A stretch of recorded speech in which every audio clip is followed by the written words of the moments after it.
perçoit l'état du corps, donc ça vient de la périphérie et vous ressentez la peur. Et puis la théorie centraliste de Walter Cannon, qui fait que la peur survient finalement après une analyse cognitive de la situation. Donc c'est le cerveau qui centralement donc analyse la situation et la peur survient. Et parce que la peur survient, alors le cœur tremble et palpite.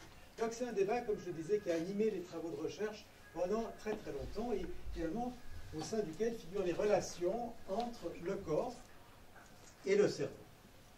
Bien, alors essayons maintenant de voir comment est-ce qu'on peut apporter une réponse un peu plus, pour faire avancer un petit peu le débat face à des résultats qui sont un peu plus récents. William James, 1842-1910, Walter Cannon, 1871 et 1945. Alors qu'est-ce qui s'est passé depuis? Eh bien, on sait aujourd'hui que dans notre système visuel, parce qu'on parle du système visuel ici, eh bien, on a en fait deux voies différentes qui vont de l'œil au cerveau. Vous avez une voie qui est la voie classique qui vous permet de voir, de reconnaître et d'identifier des objets, qui part de l'œil et qui va ici au thalamus visuel, ensuite au cortex visuel. Donc ça, c'est la région occipitale du cerveau qui reçoit l'information de l'œil. Et puis à partir de là, vous avez une analyse qui va se faire de ces informations à travers toute la partie ventrale ici du cerveau, qui est la partie qui analysera ce qu'on appelle le what, la forme, qu'est-ce que c'est. Et puis vous allez activer des représentations ici qui sont censées vous indiquer qu'il s'agit par exemple d'un serpent. Et ceci va entraîner une cognition, c'est-à-dire une reconnaissance, une identification. Ça, c'est une voie classique, longue, qui nous permet d'identifier des objets qu'on voit visuellement. Mais vous avez une autre voie qui va de l'œil ici au thalamus et ensuite qui va directement à l'amygdale. C'est une voie beaucoup plus rapide qui est très intéressante justement puisqu'elle permet d'aller beaucoup plus vite que la voie que je décrivais tout à l'heure et qui est au service de ces situations, qui vous permet, une fois que l'amygdale est activée, de développer une réponse ici motrice vers le corps en augmentant justement la fréquence cardiaque, la pression artérielle et en modifiant aussi, en ayant une réponse musculaire qui vous permet de rapidement éviter l'objet. Et en fait, ce qui est très intéressant, c'est que si on compare ces deux voies et leur efficacité, eh bien, cette voie très rapide qui va ici à l'amygdale et qui vous permet de bouger, d'éviter en fait l'objet, en particulier ici le serpent, eh bien, c'est une voie qui vous permettra d'éviter le serpent même avant d'avoir perçu consciemment l'existence de cet animal. C'est-à-dire que vous n'allez pas savoir qu'il s'agit d'un serpent, vous n'avez pas encore perçu consciemment le serpent que vous avez déjà pu l'éviter.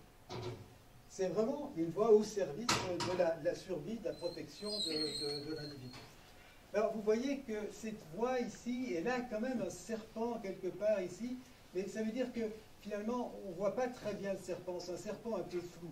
Ce n'est pas une voie qui permet d'avoir une analyse aussi fine que la voie longue, mais c'est une voie qui suffit pour éviter un certain nombre d'objets, typiquement les serpents ou les objets qui peuvent être dangereux pour notre bien-être.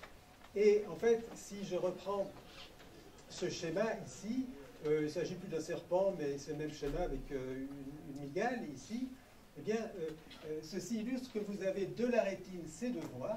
La voie normale qui vous permet de reconnaître et d'identifier les objets, qui passe par la voie, c'est la voie qu'on appelle rétino-géniculo-striée, parce qu'elle passe de la rétine au corps genouillé, donc géniculo, voilà, corps genouillé latéral, V1, qui est l'aire visuelle primaire, et puis ensuite du cortex visuel post-V1, et ensuite, alors je ne l'ai pas marqué ici, mais vous avez la voie ventrale qui permet d'analyser la forme des objets, une voie dorsale qui permet d'analyser la localisation des objets dans l'espace, ou des éléments des objets par rapport à d'autres. Et cette autre voie qui part de la rétine aussi, qui passe par le colliculus supérieur, le tectum, c'est la voie rétinotectopulvinar, donc colliculus supérieur pulvinar, qui est le noyau du thalamus, et on va ensuite à l'amygdale. Cette amygdale qui va nous permettre de développer des réponses hormonales, autonomes, comportementales très très rapides pour essayer d'éviter l'objet, de ne pas marcher sur le serpent ou de fuir en voyant l'ours, avant même d'avoir pu identifier quel était l'objet qui a causé cette peur. Donc voilà, l'amygdale permet un traitement non conscient et rapide de l'évaluation de la nature menaçante d'une situation. Ce qui est très intéressant, c'est que lorsque un patient a une lésion de VIH, eh bien ce patient, il souffre de quoi? Quelle est le VIH? C'est le cortex visuel primaire. Donc si on a une lésion de VIH, on est aveugle, on ne voit plus. On peut être aveugle parce qu'on a un problème qui touche la rétine, les yeux, corps genouillés latéraux ou d'autres régions du cerveau, mais là, c'est le cas particulier où vous avez un patient qui a une lésion de VIH. Ce patient, il ne verra pas le stimulus qui lui crée la peur, mais il aura un sentiment tout à fait bizarre parce que son amygdale, c'est-à-dire que cette voie ici, cette voie rétino-tectopulvinaire fonctionne correctement, et l'amygdale détectera qu'il y a quelque chose de dangereux, et il aura un très grand malaise parce qu'en fait, il aura ce sentiment de danger qu'il aura détecté, mais il ne saura pas pourquoi. Donc c'est des comportements assez intéressants qu'on peut voir chez des patients qui souffrent de cette lésion de VIH. Ils ont d'autres problèmes aussi, intentionnels, mais c'est des patients qu'on appelle des patients blind sight, vision aveugle. Et voilà, ça montre en fait, ça confirme l'existence de ces deux voies. Donc tout ceci pour finalement conclure dans le fait qu'il existe cette voie extrêmement rapide qui peut être aussi mise en évidence chez des personnes normales, chez des sujets normaux, avec une expérience ici d'IRM, d'imagerie par résonance magnétique fonctionnelle, où vous avez ce visage qui est un visage neutre. On va montrer à chaque essai, on montre ce visage neutre pendant un temps contrôlé et qui va être suivi pendant un temps contrôlé, mais cette fois-ci très très court, 33 millisecondes, d'un visage qui exprime une émotion. Par exemple, un visage de peur, ou aussi, dans cette expérience, des visages de joie, par exemple, et suivi de nouveau d'un visage neutre. Autrement dit, le visage qui exprime une émotion sera pris en sandwich entre deux visages neutres. Ça va aller très vite, hein, on va pas le voir, donc on ne va pas pouvoir remarquer, on remarque un clignement sur l'écran de l'ordinateur, mais on ne remarque pas qu'il y a un visage qui a été présenté entre ces deux visages neutres. L'observation est passive, on simplement va regarder, simplement, et puis vous aurez un débriefing final, on demandera au sujet, est-ce que vous avez effectivement vu quelque chose de bizarre? Non, j'ai absolument pas vu d'autre visage que le visage neutre. Qu'est-ce qui se passe dans cette situation? Eh bien, vous avez ici le schéma de l'expérience. Hein. Voilà le visage neutre ici, ce visage-là pendant 33 millisecondes, et de nouveau le visage neutre. Eh bien, le sujet n'a rien vu, le participant à l'expérience n'a pas vu ce visage qui exprime la peur, mais l'amygdale ici l'a vu. D'accord? Vous aurez donc une activation ici, amygdalienne. Ce qui est très intéressant, d'ailleurs, c'est que cette activation amygdalienne n'est pas uniquement présente pour des visages de peur, mais aussi pour des visages qui expriment d'autres émotions, même la joie. Pendant très longtemps, on a associé l'amygdale à la peur. C'est toujours juste, mais ce n'est pas complet. L'amygdale est aussi impliquée dans les autres émotions, dans le dégoût, dans la joie, ou encore dans nos émotions. Bien, alors, si maintenant je reviens à mon ours, et puis à cette question centrale qui est la question de la séquence, je peux apporter quelques informations supplémentaires par rapport à ces deux cas de figure qu'on a vu tout à l'heure. Il y a justement cette voie ici, qui est cette voie hyper rapide. Alors j'ai écrit un petit peu de façon brouillon, je perçois l'ours, parce que je ne le perçois pas très très bien. Hein. Cette voie qui passe par l'amygdale, rétino-tectopulvinaire amygdale, et qui n'est pas extrêmement de très forte qualité d'analyse, mais c'est suffisant quand même pour arriver à détecter qu'il y a un objet dangereux, et immédiatement j'aurai ici une action d'évitement. Ceci va bien sûr entraîner des modifications corporelles. Bien évidemment, malgré tout, j'aurai quand même, bien sûr, et heureusement, la possibilité de percevoir cet ours par la voie rétino-géniculo-striée et faire une analyse de la situation totalement correcte qui permettra aussi d'arriver à la peur. mais un peu plus lentement. Et puis vous avez alors la possibilité d'interaction. Bien sûr, l'analyse de la situation va aussi entraîner des modifications corporelles. Les modifications corporelles peuvent modifier aussi l'analyse de la situation, d'ailleurs. Et puis, le fait de percevoir l'état du corps va entraîner ce sentiment de la peur. La peur va aussi modifier l'état du corps. Donc, vous avez des flèches qui vont dans les deux directions. Voilà, donc on connaît un petit peu mieux maintenant ce qui se passe, justement, entre ces relations, entre le cerveau et le corps, dans cette expression de peur. Il n'y a pas que la peur, bien évidemment. Je ne vais pas prendre toutes les émotions de base comme exemple, mais simplement le dégoût ici. Vous voyez que dans le cas du dégoût, vous avez finalement une expression complètement différente.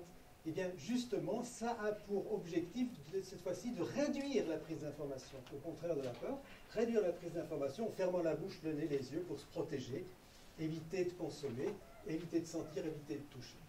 Donc les expressions faciales émotionnelles, elles ont une fonction pour qui les exprime, c'est-à-dire l'aider à répondre au mieux à son environnement. Et puis, via l'évolution, il y a aussi une fonction de l'expression, une façon que j'aime bien aussi quand je décris ce qu'est le système émotionnel à mes étudiants, et puis c'est facile, c'est une mnémotechnique, émotion ça commence par E, donc il y a les 3 E. Il y a l'expression, on vient de voir cette expression, mais il y a aussi l'expérience. L'expérience, c'est le fait de ressentir une émotion. Et puis il y a l'évaluation. L'évaluation, c'est plutôt une catégorisation de stimuli. On peut dire qu'un stimulus est émotionnel, a une telle valence, etc., sans forcément ressentir. C'est froid, si vous voulez. Faire une analyse cognitive, catégoriser les stimuli de façon froide, en disant ça c'est beau, ça c'est pas beau, ça c'est de la joie, ça c'est de la tristesse, etc., mais sans rien ressentir. Donc, exprimer, évaluer, et puis le troisième, c'était exprimer, évaluer, expérience, le ressenti. Voilà. Alors, l'expression peut être évaluée. Alors, évidemment, c'est des images qui parlent à tous, hein, sur le 2. Alors, il y a des ressentis négatifs. Bon, c'est vrai que mon image est un petit peu ambiguë. Pour certains, ça pourrait être très très positif, ça. Pour d'autres, c'est plus négatif. Ça, on va plutôt aller dans le sens du positif. Voilà.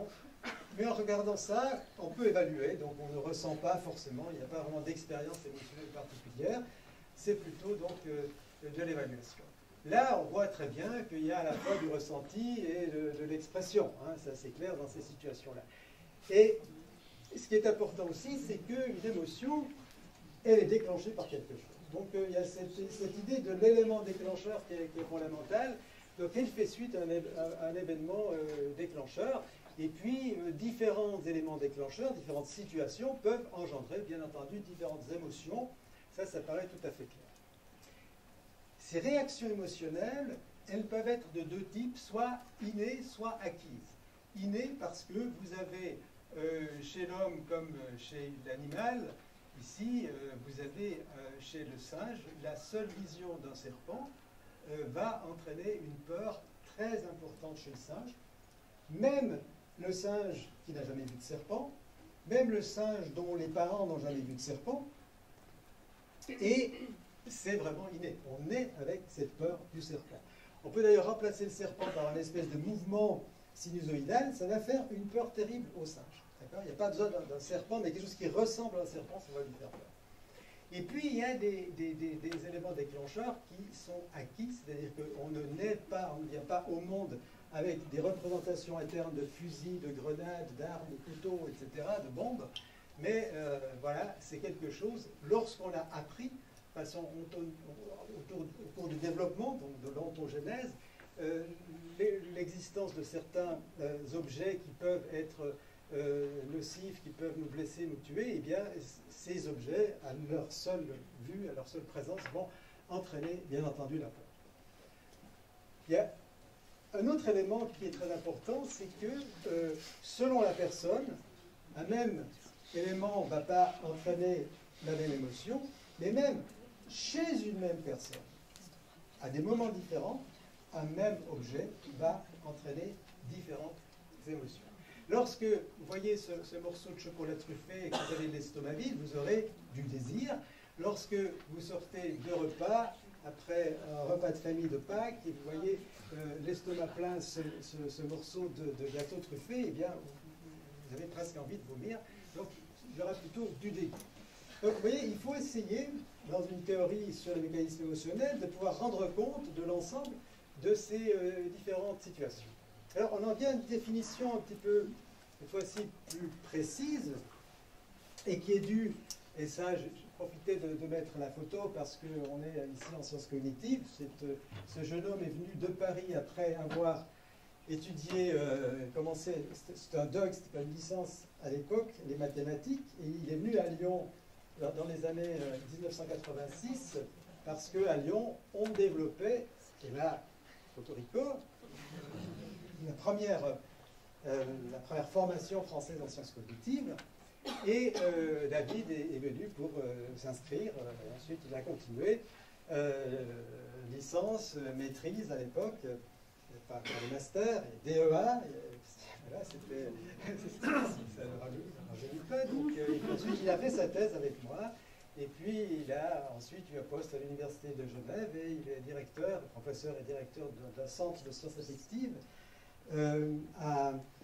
à Genève, et puis en 2013 il a obtenu, rien que ça, le prix du meilleur jeune chercheur suisse, toutes disciplines confondues, le prix de la Fondation Praxis. Et je mets un petit peu l'accent là-dessus parce que c'est un étudiant de sciences cognitives comme vous aujourd'hui et qui a suivi ces formations. Donc vous voyez que vous pouvez vous attendre à des carrières assez brillantes, surtout si vous suivez l'exemple de David.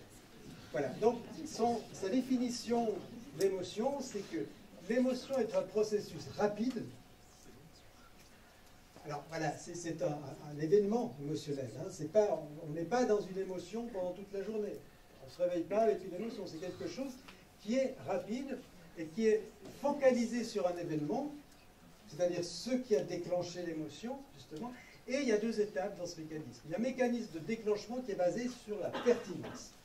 Et cette notion de pertinence, je vais pas mal la développer tout à l'heure, qui va façonner une réponse émotionnelle multiple, tendance à l'action, réaction autonome, l'expression, hein, et puis le sentiment. Ce qu'on appelle ici le sentiment, c'est le sentiment subjectif, c'est-à-dire c'est la connaissance de ressentir la peur, par exemple. C'est-à-dire que je peux donner un nom, j'ai la connaissance de l'émotion que je ressens. Ça peut être la peur, ça peut être la honte, ça peut être la jalousie, ça peut être autre chose. Voilà, donc ça c'est une définition que je trouve assez élégante et puis très, très actuelle. Alors, je vous ai parlé de la pertinence qui est vraiment centrale. Qu'est-ce qu'il y a comme pertinence? Il y a des pertinences intrinsèques qui sont liées vraiment à l'objet, de façon intrinsèque à l'objet, donc phylogénétique. Et là, je parle du serpent, hein, par exemple, mais aussi eh bien, des corps, des attributs féminins ou masculins qui peuvent parler, entre guillemets, au même sexe ou au sexe opposé et l'attirer. Vous avez aussi une pertinence, cette fois-ci intrinsèque, propre à l'objet, mais ontogénétique, qui a été donc apprise au cours du développement, par exemple une arme à feu qui est braquée sur vous. Et puis vous avez des pertinences temporaires, qui sont des objets qui ne sont pas toujours pertinents. Alors c'est la pertinence biologique, quand vous avez très très soif, quand vous êtes perdu dans le désert, et bien la seule vue d'une bouteille d'eau, peu importe la marque, hein, va vous provoquer quelque chose, une joie énorme, et puis bien sûr une tendance à l'action, vous avez très envie d'aller vers cet objet et de consommer. De la même façon, si vous êtes trappeur et perdu dans le Grand Nord et que votre survie va dépendre d'une boîte d'allumettes qui vous permettra de faire un feu et de vous réchauffer et de passer la nuit sans geler, eh bien la seule présence de cette boîte d'allumettes est extrêmement pertinente. Tout ça, c'est des pertinences temporaires, alors biologiques ou pertinence au but et besoin. Donc, on va parler de conductivité au but et besoin, conduciveness, pertinence au but et besoin. Donc ça, vous retenez ça, et puis pertinence aussi intrinsèque. C'est des éléments fondamentaux pour le déclenchement de tout un ensemble de processus qui va et qui vont être importants dans les réactions émotionnelles. Cet ensemble de processus, ils sont ici illustrés dans ce schéma qui est assez compliqué, mais c'est le modèle de l'appraisal. C'est ce concept, une théorie de l'appraisal. To appraise, ça veut dire évaluer. C'est une évaluation cognitive. C'est une théorie qui est très actuelle, cette théorie de l'appraisal, et qui a été développée essentiellement par le groupe de Klaus Scherrer, dont David Sander a repris la chaire à l'Université de Genève. Le professeur Scherrer est reparti en Allemagne, il continue à travailler, mais il est à la retraite. Et vous avez un événement ici qui va donc être perçu, hein, c'est l'ours ou c'est autre chose, et la première étape, ce sera de décider si cet événement est relevance, est pertinent ou pas. Pertinent, alors il y a cette pertinence intrinsèque dont je parlais tout à l'heure, et le fait que cette pertinence soit détectée, eh bien ça va entraîner des réponses vers le corps, des réponses physiologiques, déjà une tendance à l'action, d'évitement, une expression motrice, par exemple faire un bond de côté pour ne pas marcher sur le serpent, etc. Et à la fin, vous allez avoir ce sentiment subjectif de ressentir la peur. Mais cette analyse du stimulus va continuer. C'est-à-dire que vous aurez aussi l'implication, c'est-à-dire quelle est l'implication de cet événement par rapport à moi-même, par rapport à ma vie, par rapport quelles sont les conséquences. Et vous avez ici cette conduciveness. J'en parlais tout à l'heure, c'est une autre forme de pertinence par rapport aux buts et besoins. C'est-à-dire que c'est la bouteille d'eau qui va me permettre de ne pas mourir de soif en plein désert. Donc ça, effectivement, il y a une implication très très claire. Et s'il y a cette implication-là, pas mourir grâce à cette bouteille d'eau, eh bien, ça va renforcer encore ces mécanismes ici d'attrait, et on va redescendre vers le corps avec renforcer la tendance à l'action, l'expression motrice, etc. Après cette application, vous allez avoir le coping. Le coping, c'est le potentiel de maîtrise. C'est-à-dire, c'est pas tellement... La situation n'est pas très appropriée à l'exemple de la bouteille d'eau, mais plutôt, est-ce que dans un cas grave, je vais pouvoir répondre à ça et maîtriser cette situation ou pas? Si je ne peux pas la maîtriser, eh bien ça va être encore plus grave. Et on va donc chaque fois ajuster et modifier les réponses vers le corps. Et puis ensuite, la dernière étape de ça va se passer sous la forme de boucle entre le cerveau et le corps pendant une fraction de seconde, avec un certain nombre de conséquences sur le plan de la cognition, en particulier sur l'attention. L'objet qui fait l'élément qui fait objet de ces mécanismes, c'est-à-dire le stimulus déclencheur, va être un élément qui va attirer beaucoup mon attention, parce qu'il faut que, vous savez que le pool de ressources attentionnelles est limité, il faut que toute mon attention parte vers la chose qui mérite vraiment que j'accorde une importance fondamentale.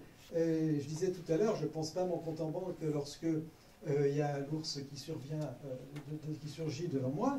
Il faut que les processus qui ne sont pas pertinents sortent de ce champ attentionnel, et que, au contraire, je porte mon attention sur l'objet pertinent ou sur le lieu dans l'espace où il est apparu. Donc cet aspect d'attention est très important. Vous avez aussi l'aspect mémoire, parce que vous allez renforcer aussi l'encodage en mémoire, et vous avez aussi un aspect motivationnel, aspect raisonnement, et ce sont des aspects qu'on va voir juste après que après vous avoir juste montré ces éléments sur l'attention, ici, donc pour l'attention. Vous avez ici cette relation avec l'amygdale et le système visuel qui est extrêmement intéressante. Je parlais de V1 tout à l'heure, et V1 est ici. Vous avez là le système ventral, donc, qui permet l'analyse de la forme des objets. Donc au cours de toute cette analyse de la forme, vous avez des projections qui vont partir ici en retour de l'amygdale et qui vont remonter tout au long de ce stream,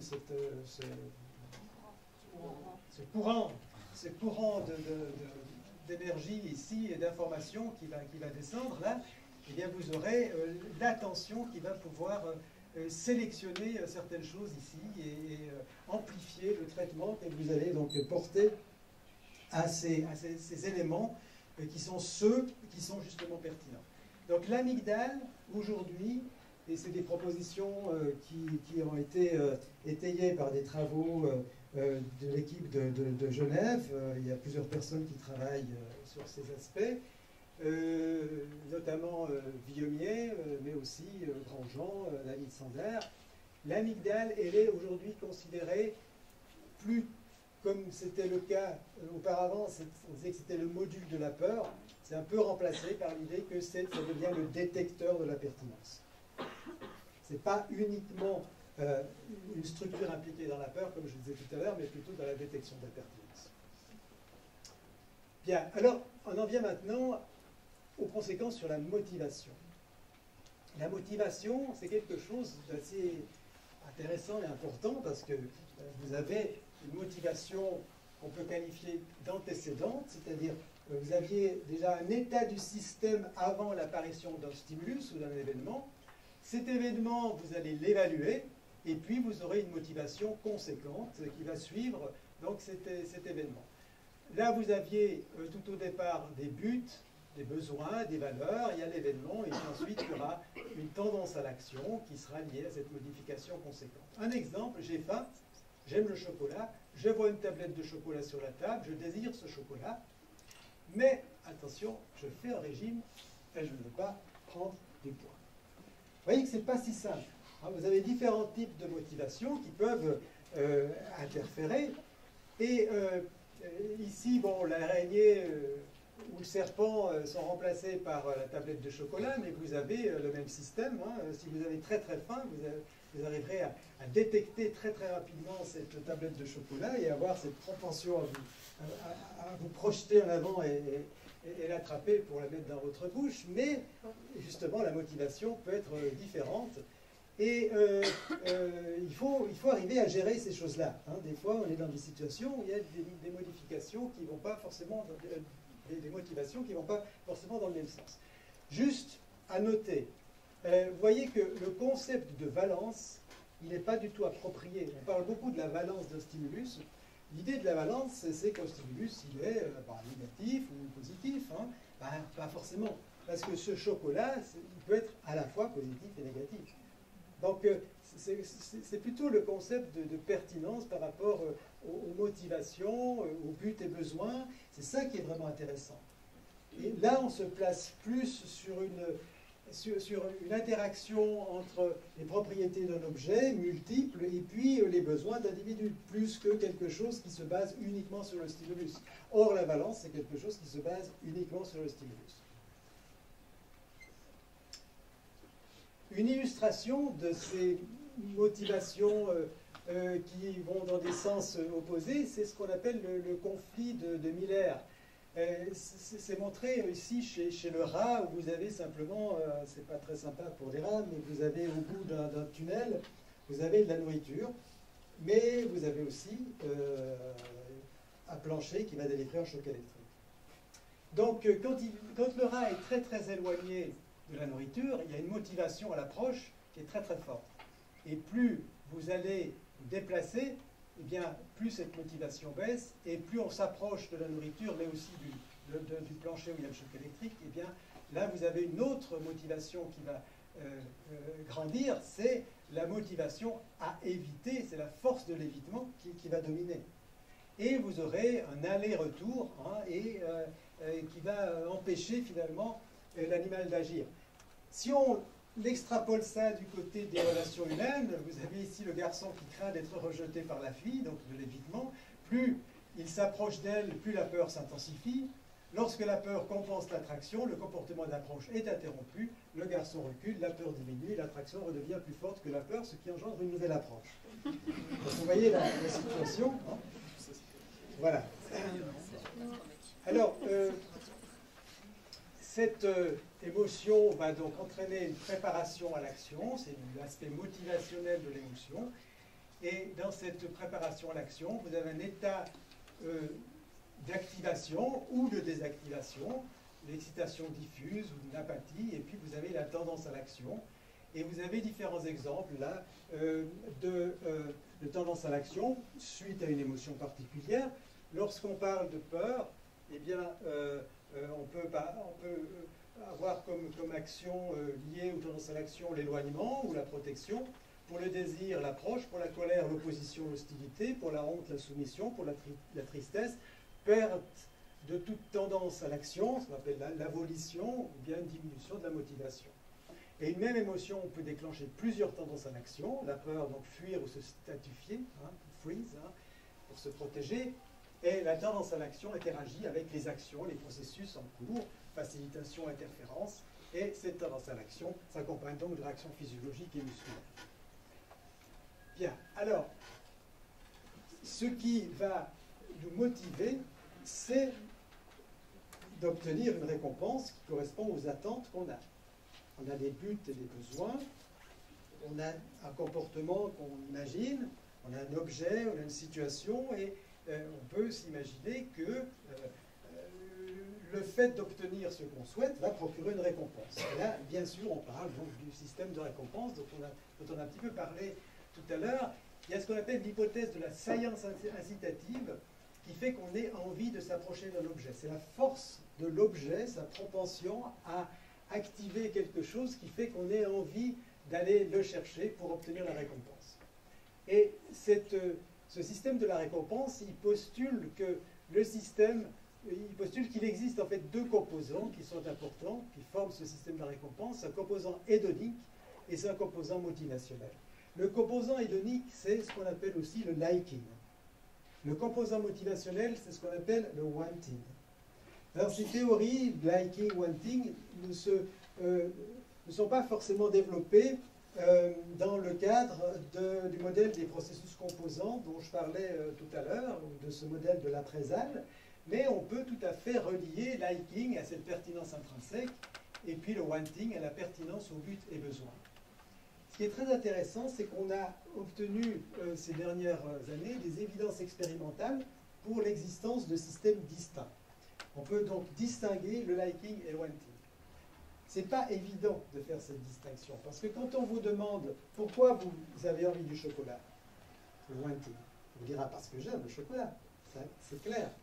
Donc pour la plupart des gens, si on utilise le verbatim, des explications explicites, déclaratives, l'un n'est pas forcément dissocié de l'autre. On a de la peine à dissocier ces choses chez l'humain, mais on peut les dissocier.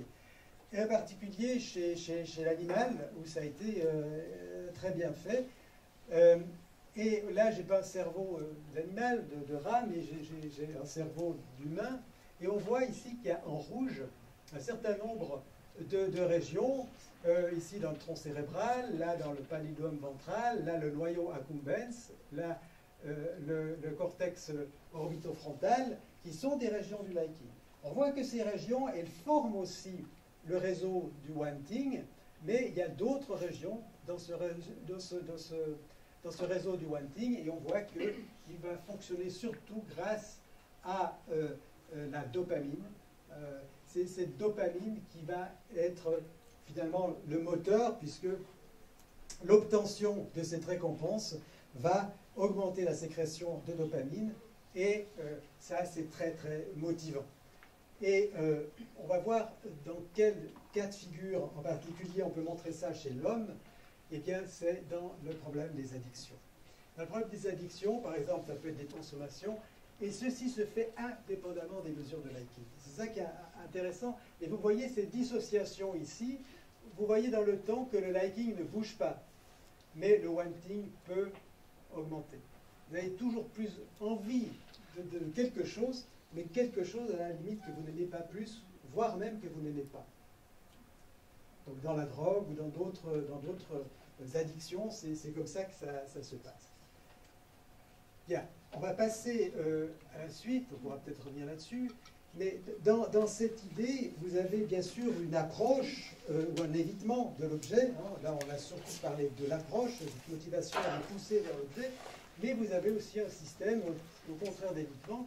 Et c'est surtout Richard Davidson qui a montré qu'il existait deux systèmes frontaux ou préfrontaux qui sont opposés, là aussi. L'un qui est plus centré au niveau de l'hémisphère gauche et qui est plus un système d'approche, et puis un autre plus spécialisé au niveau de l'hémisphère droit et plus orienté évitement. C'est-à-dire que lorsque un système ou l'autre sont actifs, eh bien, vous aurez davantage une propension à l'approche ou l'évitement.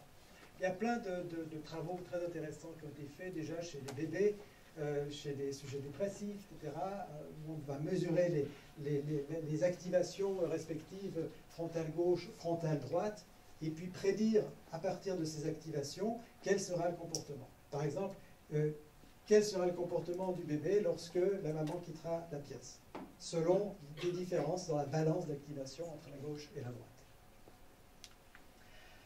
Alors, dernier point, le raisonnement.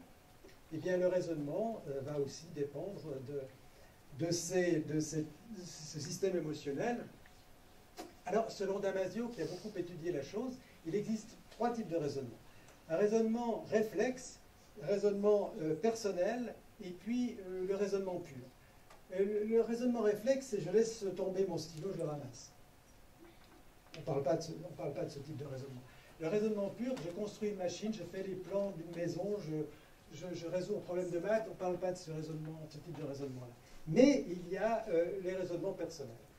Les raisonnements personnels, c'est des raisonnements qui sont probablement un peu plus complexe. Je choisis une profession, je décide avec qui je vais me marier, je décide avec qui je deviens ami, je prends l'avion ou je prends le train, je décide pour qui je vais voter, est-ce que je pardonne ou pas, j'accepte ou pas une invitation, je choisis un restaurant, etc. Donc ça implique quoi, ces raisonnements personnels? Ça implique la présence de connaissances sur la situation qui amène à prendre la décision, les différentes options possibles, les conséquences possibles de chaque option, et ça implique des mécanismes perceptifs, mnésiques, attentionnels. Pourquoi mnésiques? Parce qu'on fait forcément référence à des situations antérieures, où j'ai déjà dû prendre une décision dans une situation comparable. Et ce que dit Damasio, c'est que la raison pure ne suffit pas à prendre cette décision, mais l'émotion intervient. Et si l'émotion ne peut pas intervenir, on est mal. Pour exemple, alors c'est des choses qui sont assez personnelles peut-être. Vous êtes professeur des universités, vous organisez une importante conférence à laquelle participera un collègue chercheur qui est l'un de vos meilleurs amis, et vous devez choisir d'inviter ou non un éminent spécialiste du sujet abordé, mais qui est le pire ennemi de votre ami. Deuxième exemple, vous souhaitez sortir dîner, vous aimez bien manger, vous n'aimez pas attendre, vous pensez à une brasserie bien connue des bords de Saône, on y mange bien, et elle connaît un grand succès, mais vous en déduisez qu'il y aura beaucoup de monde et que vous devrez probablement attendre. Vous pensez alors à un restaurant au centre de la presqu'île, car on vous a dit qu'il était assez peu fréquenté, mais s'il est peu fréquenté, cela signifie peut-être que la qualité de sa cuisine a baissé. La raison pure ne suffit pas à prendre cette décision, c'est ici qu'intervient l'émotion, justement. Alors, je ne vais pas vous parler de Phineas Gage, parce que tout le monde connaît Phineas Gage, d'accord? Mais simplement pour vous dire que ce monsieur avait été atteint au niveau de son cortex orbitofrontal, c'est le cortex frontal juste derrière l'orbite, hein, par cette barabine qui lui avait traversé le crâne. Et il y a des troubles majeurs qui ont été occasionnés par cet accident, du déficit dans certaines prises de décision, des décisions relatives aux intérêts personnels, impliquant des éléments d'ordre moral, une incapacité à gérer son argent, et puis des déficits émotionnels aussi, à la fois dans l'expérience et dans l'expression émotionnelle, avec un jugement émotionnel froid, une hypoactivité du système nerveux autonome dans des situations émotionnelles. Ce cortex orbitofrontal, pour Damasio, il est le siège des marqueurs somatiques. C'est une zone de convergence dans laquelle vous avez tout un ensemble d'informations qui sont projetées dans ce cortex orbitofrontal. Vous avez des informations de toutes les régions sensorielles.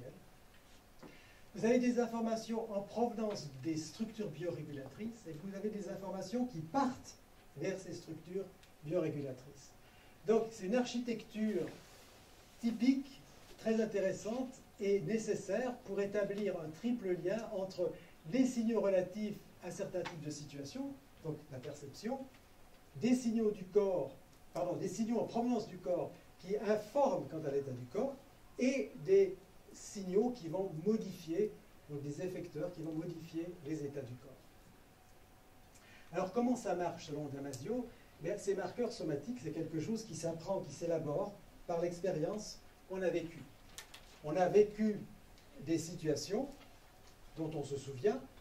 Dans ces situations, on avait une modification de l'état du corps. Cette modification, cet état du corps a été associé dans sa mémoire avec ces différentes situations. Et l'évocation d'une situation, lorsqu'on réfléchit à ce qu'on veut faire, eh bien, va réactiver l'état du corps qui est associé. Et l'utilisation de cette information en provenance de l'état du corps va orienter la décision qu'on va prendre. Donc, c'est exactement ce qui est marqué ici, c'est que vous avez des catégories d'événements qui sont associés à des états somatiques agréables ou désagréables. Ça, c'est l'apprentissage associatif et la mise en œuvre des marqueurs somatiques. Lorsque vous êtes confronté à un événement émotionnel, vous allez évoquer les conséquences de la décision et activer donc le marqueur somatique correspondant. C'est un processus qui vous permet de rejeter automatiquement certaines options de valeur négative. C'est un processus qui va vous permettre de sélectionner certaines options de valeur positive parmi d'autres, et ça va permettre aussi de réduire le nombre d'alternatives possibles dans la prise de décision. Oui.